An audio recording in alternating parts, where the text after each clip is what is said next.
How's everybody doing? So, quick update here for you.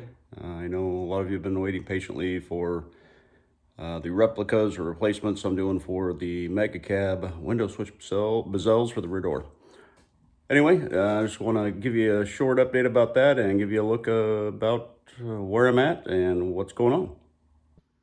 Well, here are my first batch of test trials I've been running on duplicating these parts. So these all have some minor defect to them, which you can see. Of course, got a big one there.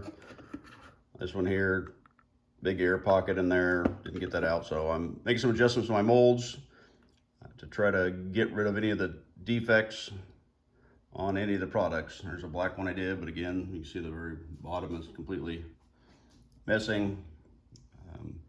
This one here, we've got a little pinhole, but it's getting a lot closer. And you can see where I've been using my laser engraver. I was testing out the window icon. So once I get a completed one and start producing them without any defects, I will use my laser engraver to put in the window icon, and it'll be on there for you. Color matching. So you can see fairly close on a couple of these. This is an original part. Just trying to get the color matching in.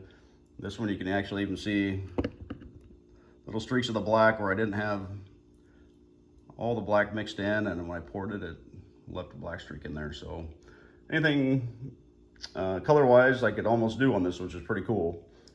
Like I said, just waiting for some more dye to come in and some other resin. There is a big difference between the resins, and I'm picking up something that will last a little longer. Pot life as far as before it starts setting up on me, so I have a little more time to pour, make adjustments to the colors, and get it all set up for you.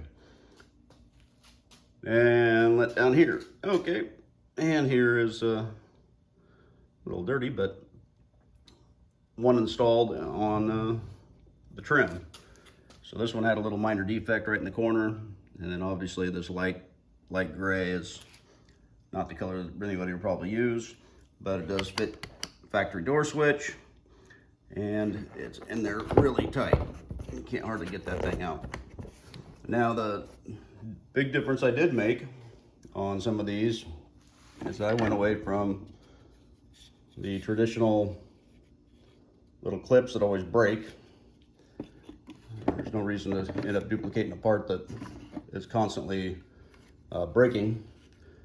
And you see some other defects in here, but this is what I went with on the bottom. I went with round posts.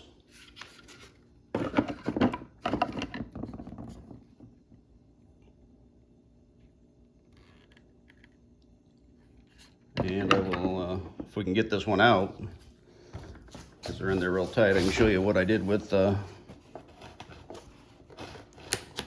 I'm doing with fastening these things. So remember, these are just prototypes.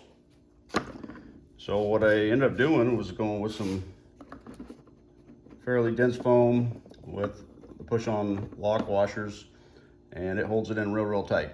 Now obviously the end product's a lot better because I'm going to be laser cutting all the foam pieces.